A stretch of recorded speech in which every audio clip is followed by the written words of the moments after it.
by Motorsport South Africa and its partners Toyota, Ford, Volkswagen and Sasol.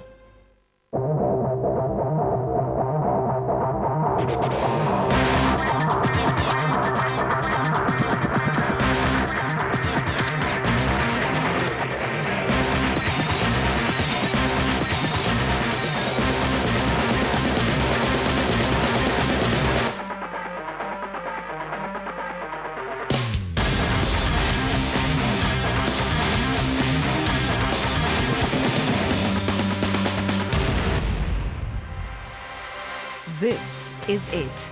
The inexorable slide to the end of the season has begun. Like water draining from a tub, so the rallies on the 2013 calendar are disappearing. And with each passing event, the chances for the teams to score points in the championship dwindle.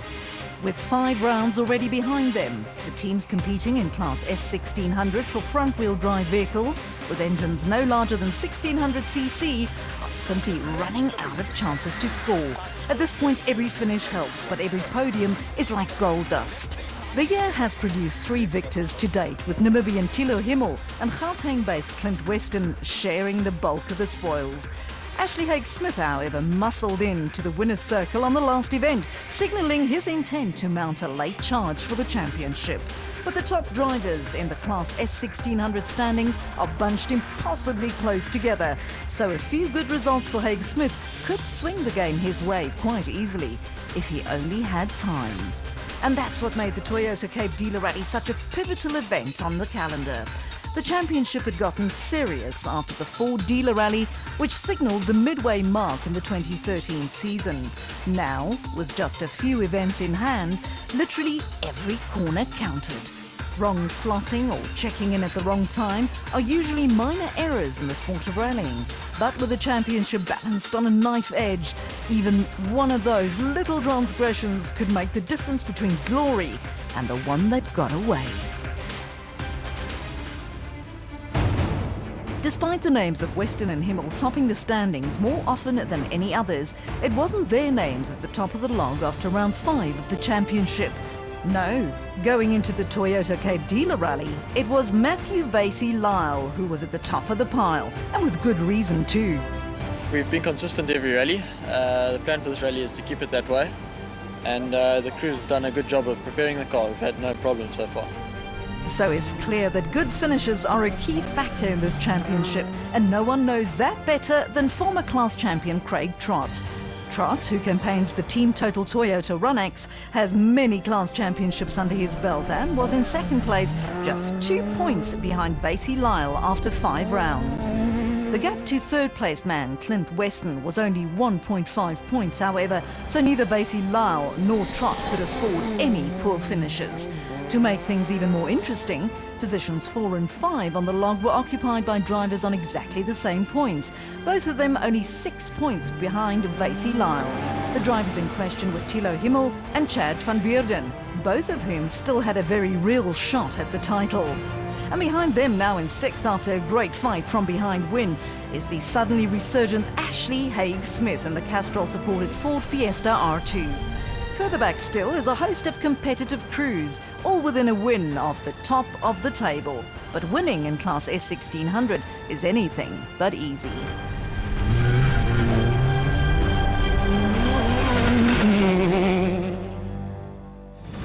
Still, the reality is that any of the top 5 could still make it to the top of the pile by the time the championship draws to a close on the Garden Route in November. But any pretender to the crown can expect stiff competition from the boys in the lead. After 5 rounds then, it was Vasey-Lyle who led by 2 points over Trott. Weston was in third with Himmel and van Beurden breathing down his neck. Haig-Smith was just a touch further back with Heine, Verlack, Franken and Bottrell behind him. But that's how things stood before the Toyota Cape Dealer Rally. Who knew what would have transpired by the time the dust settled over the Swartland come Saturday afternoon? In Class S2000, it was a mighty battle between Toyota's Poulter and Gemmel and privateer Mark Cronje, with Cronje taking the victory by the narrowest of margins after having a jump-start penalty against him overturned. But that's what happened at the head of the field. Further back, it was a different story. This year's Toyota Cape Dealer Rally had two distinct sections. The first was near the Rally HQ in Brackenfell, with two stages in the nearby vicinity. And then there was the section up north between Malmesbury and Moreesburg, where the bulk of the event was held. But first up was Stage 1, known as Imperial Toyota, just 17 kilometres from Brackenfell. This 12.4 kilometre long stage featured flowing dirt roads with a good surface and many chances for mistakes. But then it is bad luck to talk about those before the flag even drops. When it dropped, however, mistakes were far removed from the minds of our intrepid crews. They had one thing only in mind, and that was to go as fast as possible. And fastest through Stage 1 was young Namibian Thilo Himmel, behind the wheel of the locally built Toyota Etios R2. Himmel's time was 7:21.8, nearly 4 seconds faster than the next fastest crew. Took it easy and just kept it on the road. That was it. And the man 4 seconds adrift, Clint Weston and navigator Christoph Snyders in the Reef Tanker Citroën C2 R2. The pair had an exciting stage, with Weston flinging the little French car around with a plume. The result was pretty decent too. We just gave it stick and I think it was a good time. Another 4 seconds separated Weston from Haig Smith, who posted the third fastest time on the opening stage in his Castrol-supported Ford Fiesta R2. With Craig Parry beside him, Haig Smith did more than enough to stay in touch with Himmel up front, and this despite some issues during the stage. Great stage, but two big errors. We got caught in a bit of snot and went wide off. 3 seconds behind Haig Smith came Paul Franken and Henry Kern in their Manitou Volkswagen Polo. They were followed home by Chad van Beerden in the SKF Volkswagen Polo and Andrew Heine and Stephen Jones in a Toyota Auris behind them. The man who led the championship at the start of the event, Matthew Vasey-Lyle, brought his Fragram Toyota Runx through nearly 20 seconds behind Himmel, showing just how fast the Namibian had come out of the blocks. With Stage 1 behind them, the crews were afforded the chance to visit the Dunlop Service Park before heading out to the Swartland for the next group of stages. With only one stage behind them, there wasn't much to do during the first service, but it would be 4 stages on the trot before they get a chance to work on their steeds. After service, the crews had to tackle Kelderfontein Stage 2 of the Toyota Cape Dealer Rally. At 16.8 kilometres in length, this was no small challenge. Not that it seemed to bother the crews too much. As a matter of fact, Ashley Haig Smith chose Kelderfontein to launch an attack on the lead and came away with exactly that. He punched through the stage in 9:50.6, which was 9 seconds quicker than Weston. But more importantly, it was 20 seconds faster than the time posted by Himmel, enough to give Haig Smith the lead, with Weston slotting into second place. Guy Bottrell and navigators Simon Vasey-Lyle was 4th fastest through Stage 2 and had Van Beerden, Franken and Heine behind them. Notably, defending S1600 champion Craig Trott and navigator Janine Lourens lost more than a minute to the leaders. But then again, Trott has never been one to count on stage wins for glory. With Stage 2 done and dusted, it was time to brave the 10.7 kilometre long Stage 3, known as Middelpos. For Himmel, this was a good opportunity to grab back the time he lost on Stage 2, and that's exactly what the young Namibian did. His time of 6:33.2 was nearly 20 seconds faster than the time posted by Guy Bottrell. But more importantly, it was a full 20 seconds faster than Weston's time, and half a minute quicker than the best Haig Smith could do. So, after 3 stages of rallying, it was the name of Thilo Himmel at the top of the leaderboard, with a tight 14-second buffer over both Weston and Haig Smith.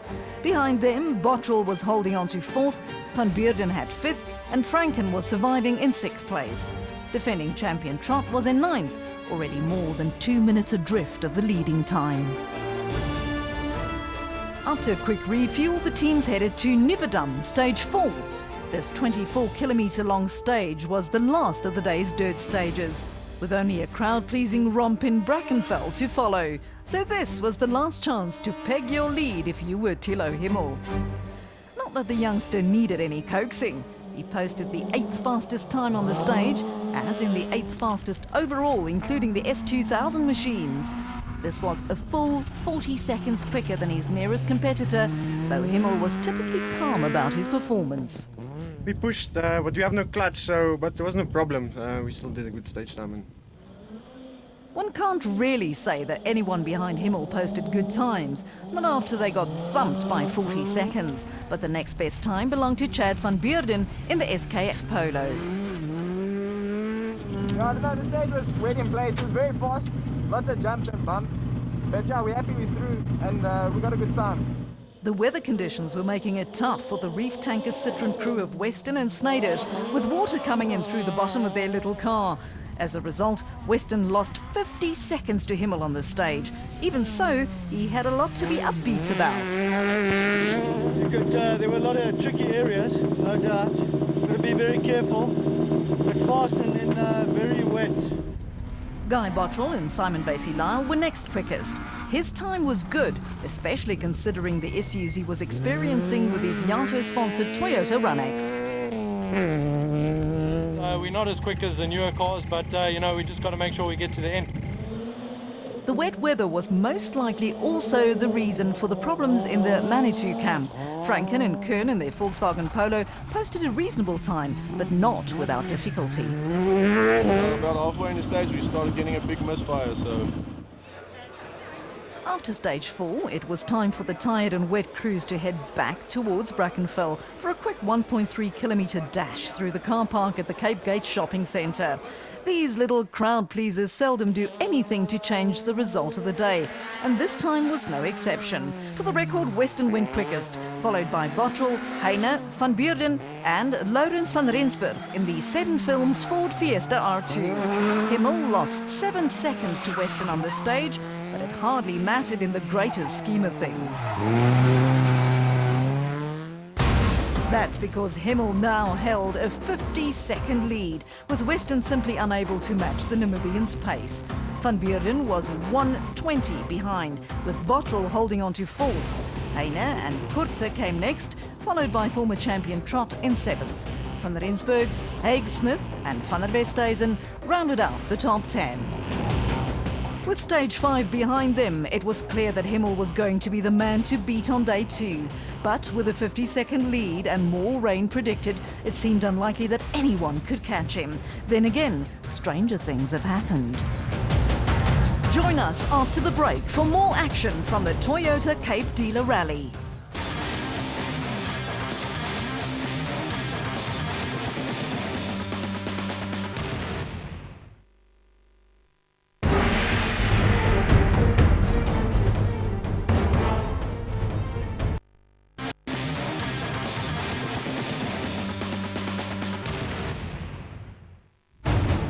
Meteorologists must love predicting the weather in the Cape. With frontal systems battering the coast on a regular basis, it can't be too difficult. And this time they proved accurate once again, as a cold front slammed into the mother city for the umpteenth time this winter. And so it was cold and wet when day 2 of the Toyota Cape Dealer Rally arrived. The first stage of day 2 was known as Wolfgat, a 17.2 kilometre long tester near the town of Malmesbury in the Western Cape. By now it was clear that Himmel was in comfortable command at the Class S1600 leaderboard, and the youngster didn't need to take any risks at this point. He clearly relaxed his pace slightly, but still went fastest on the stage, pipping Clint Weston by nearly 2 seconds. Ashley Haig Smith posted the 3rd fastest time, 26 seconds slower than Weston. Clearly Weston and Himmel were in a class of their own, though Himmel's performance on day 1 really meant that he was the only one in the class. Van Beurden and Kurze were next quickest, followed by Trott and Van Rensburg, but there was still a lot of rallying to come, and with 3 very tough stages waiting to catch out the unwary. The first of these was stage 7, known as Lang Geweens. At 26.5 kilometres, this was anything but a pushover, and it was due to leave its mark on the results of the event. Not that the stage seemed to bother Himmel very much. His time of 17:49.9 was fastest of the 1600s, and he was followed by Trott, Haig Smith, Heine, Van Rensburg and Basie-Lyle. And despite some issues, Himmel had every reason to be happy. Yeah, very happy. The stage is a bit slippy today. And we broke a gearbox mounting now, so we'll fix it at service and that's it. Conspicuously absent from the result at this point was second place Clint Weston. After what seemed like an eternity, the little reef tanker Citroen finally emerged from the stage, but it was immediately clear that all was not well. We also got a bit of a throttle body problem, so we had to pull over, and we've lost quite a bit of time doing that, trying to get it going. He made up for it in stage 8, repairing the little French machine at the Dunlop service park. His time was 16:23 on the nose, 25 seconds quicker than Himmel, but hardly enough to make any inroads on Himmel's lead. Stage 8 was also a good one for Andrew Heine and Stephen Jones, who posted the second fastest time, 22 seconds slower than the time posted by Weston. Lourens van Rensburg and Navigator Plumley were next quickest. The pairing was having a great day in the car and had been creeping steadily up the leaderboard. We're still laughing. That was ridiculous. It was absolutely brilliant. I think we flew over a gate, sideways. And so, after stage 8, it was still Himmel, who led from Weston by just over 2 minutes. Van Rensburg had snuck up into third, man was having a ball in the Fiesta. Behind him came Chris Kurzer in the Electro-Thread Toyota Etios, with Trod van Beurden and Haig Smith behind them. By now, the event was unwinding. The crews had only 2 stages in which to make any moves. And next up was a second run through the 26.5 kilometre long stage known as Langgewens.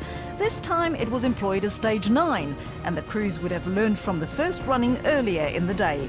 As it turned out, most crews went fast on the second run through, including Weston, who posted the fastest time for the stage. His time was 16:19.1, which was definitely quick, but then he was on the ragged edge throughout.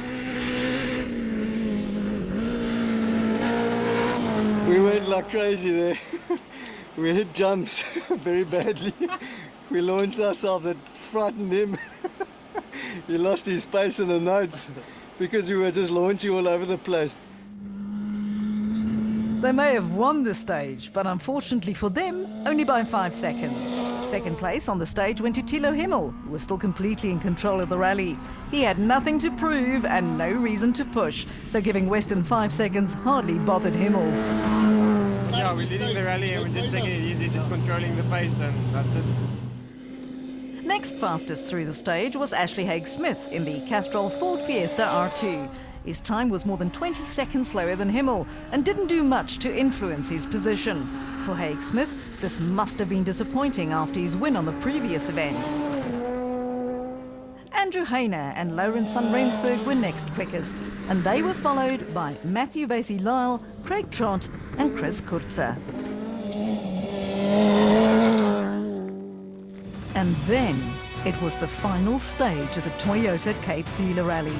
Round 6 was about to draw to a close, and with it, any chance of making real inroads in the championship. Stage 10 was a second visit to Imperial Toyota, which was the opening stage of the event on the previous day. This time, it was a little wetter than before, and run a little later in the day.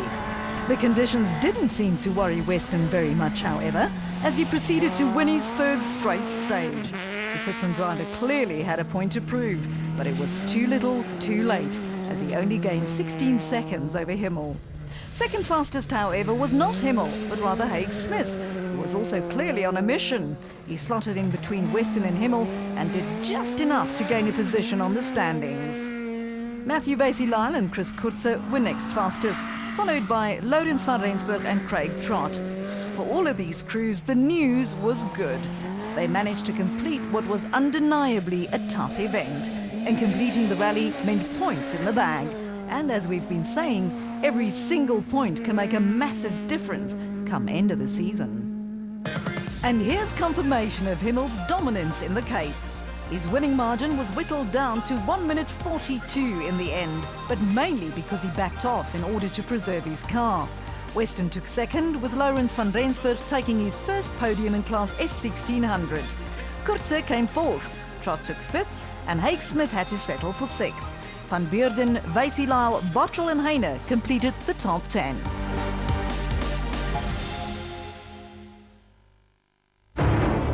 For For Himmel, this victory was a fantastic result, not only because life always looks better from the top step of the podium, but also because it catapulted him right to the top of the season standings.